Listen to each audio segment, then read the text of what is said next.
And welcome back to Community Viewpoint. I'm John Pawlak, your host for this segment, as I was for the first segment. And hope you enjoyed Dr. Waters. We spoke a lot about veterans, a little bit about water. And I still have my water bottle since we're still talking about water. Right out of the tap. Yes. Yes, that's where it should be from, rather than California. Don't get me started on that. But let's talk to somebody from Utilities Inc. Let's talk to Judy Gillmore from Utilities Inc. and see what's new with Discovery Park. Yeah. That's our newest park in these here parts, and that's basically encompasses what area? It's 160 acres. And it used to be? Used to be Willow Creek Golf Course. Right. You might have noticed the last couple of weeks we have been, well, a couple of months, the land is being cleared. The dead and diseased trees are now gone off of the property, and doing a lot of cleanup, laid down a dust palliative and some weed abatement to try to discourage growth of the weeds coming back up. It'll be a while, but we hope to turn that area into an educational park for the community of Pahrump with the help of the community. A little ways down the line, we're still working on that process, hoping to turn that into something. It'll never be a golf course again, but we're going to do something good with it that can benefit the community, and it's a process, but in the baby stages. Right, and you've had a lot of input from stakeholders, from the folks in Pahrump, and you got a small group of people together for a little type of a committee stakeholders committee to give you insight on what the community would like to see over there. And it's a cross section of the community. Right. It's been quite a while now, but we had some open community meetings where people gave ideas, and from that group we developed a smaller group. We call it a stakeholders group. Like I say, varied people in that group, varied interests, and trying to put what we're calling it a master plan, trying to put a plan together of educational items and a way to proceed to develop that into a park. Yeah, so we will have more community meetings as we get closer to actually implementing a plan, or we want to share that with the community, and hope to get as much input and partnering with the community during that process to make it an area that a lot of people can take part in and feel a sense of community pride and an involvement in it. So. Right, and it's pretty much centralized. It's right next to the high school, and we're between Blag and Pahrump Valley Boulevard. Yep. And right off of 372. So right. I would say it's pretty much centralized. It is a central location. And it used to be a golf course, and it dried out really bad. A lot of dead trees and whatnot, and most of those have been removed now, like you said. They've been. We've removed the dead and the diseased trees. Tried to keep as many trees as we could that looked like they had a chance. We're in the process now of figuring out the irrigation system there, and we want to save. What's there now. We want to be able to maintain and keep it. Because it's not going to be there just only for the people. We're going to have a riparian area.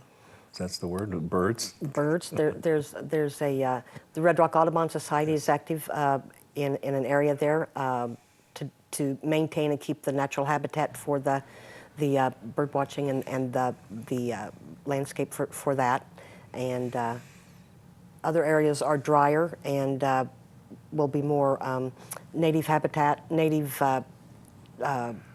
landscaping, right. And we hope to put in educational signage along throughout the park, that type thing, and water conservation information, both by demonstration gardens and just some education out there about conservation and good use of water.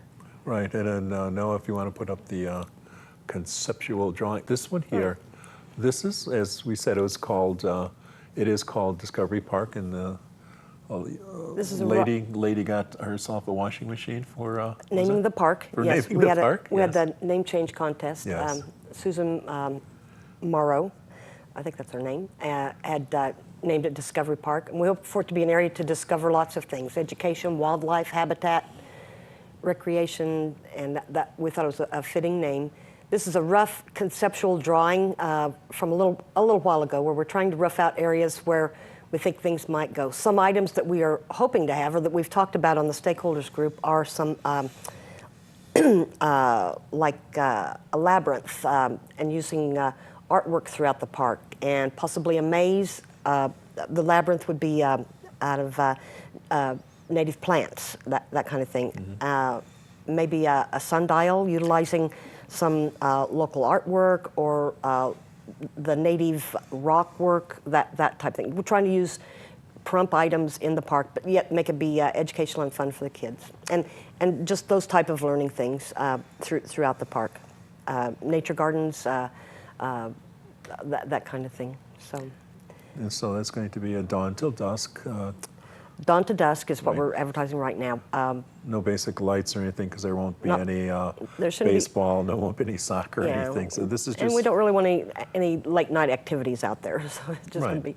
Yeah, because this is basically a park for all the people to use during the daylight hours. We have little paths over there that are existing, and I don't know what's going to happen in the future. The existing golf cart paths, they wind throughout the park, and we encourage people to go out there and walk now. The land stabilization is over, so it's safe to be out there now. There's no tractors or trailers going to run over you. So, and it is nice right now to go out there and walk. The paths are in fairly good shape, and I don't think we're going to be doing anything with those soon. But Right. it does wind throughout the park. So encourage people to go out there and see it. It's Early in the morning. It's in a state, it's a little warm right now. Don't go out there and walk tonight. Yeah. But we want people to enjoy it. Going to be doing a little bit of work on the ponds that need to be cleaned up. That work should be starting soon. There are some real issues with the ponds that were there before. Right. Back when it belonged to Willow Creek, the ponds, the liners were torn. There was some work needed to be done on that, and we are in the process now. We have the plans to do that. Waiting on a little bit of just some couple other things to be able to get that work started. Hopefully around the middle of next month, and then within 5 months we'll have the ponds there, clean liners, properly aerated, and be in much better shape. It has been actually a health hazard. It was deemed a health hazard by, But that's going to be in good shape. So there'll be a little bit of construction right around the pond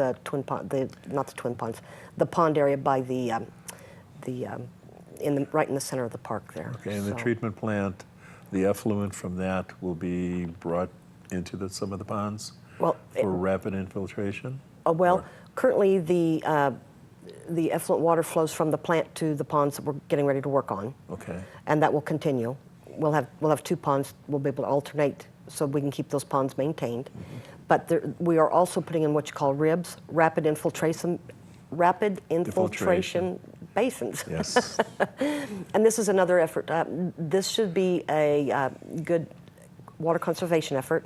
The water out there, the ground out on that land is very good, and they call it percolating. The water perks well there, which means it will filter down to the aquifer, which is in trouble currently, yes. and hopefully replenish some of that. It's not going to fix the whole, over allocation of the basin, but right. the RIBs are an effort to replenish that water, get that back down, and replenish that. So that's a measure we're taking out there, also adding those also. Do you service the high school?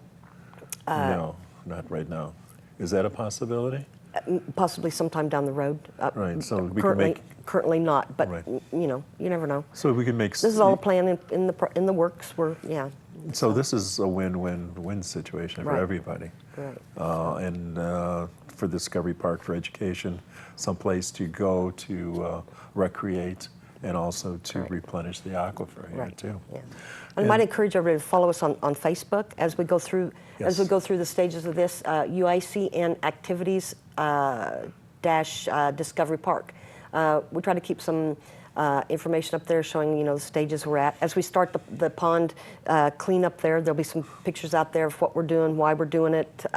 We did that with the land stabilization, kind of showed us we were putting up the fencing and laying the dust politive and all that. So we will be we'll be trying to keep everybody updated. If you do Facebook, follow us on Facebook, and then as we get closer to getting into the master plan and those plans, we'll also be advertising, and we want everybody to be able to take part in those meetings. We're probably several months away from that, but we want to come back and get input from the community and partner up with as many people as we can. I might give a couple of plugs for people who have helped out at the park. The trees we took down, Pahrump Valley Disposal actually it mulched those and is storing that for us for future use on the park when we start to do new landscaping out there. So we want to thank them. Whitco did the land stabilization, and we hope that they're going to be an ongoing partner out there. Red Rock Audubon Society is partnering with us right now, doing some good things there. Home Depot partnered with us with the washing machine for the change the name contest. Right. So we were, and also Pahrump Valley Disposal has volunteered to do trash pickup once the park's in place as a permanent type donation. So those kind of things are going to be real helpful as we go forward with the plans. And then I had mentioned to you as I drive by down Blag, I see the occasional salt cedar over there, and you mentioned that the property comes in and out right off the street over there, and the salt cedars are not on the property. Right. And then that leads me into the latest Mirror article. It says tamarisk removal in Amargosa Valley seeing success. You're in there. We're going to land one more minute, but anyway. UIC has a plan. Utilities Inc. of Central Nevada actually has a rebate program. We give rebates for efficiency washers, high efficiency toilets, and also for the removal of salt cedars. The Amargosa Valley project that I forget his name. Do you remember his name? Patrick Donnelly. Patrick Donnelly from Amargosa Valley spoke at the water board meeting last week. They've had an extensive program to remove salt cedars, which is not a native plant. It's actually a noxious weed, right. And he was presenting that to the water board.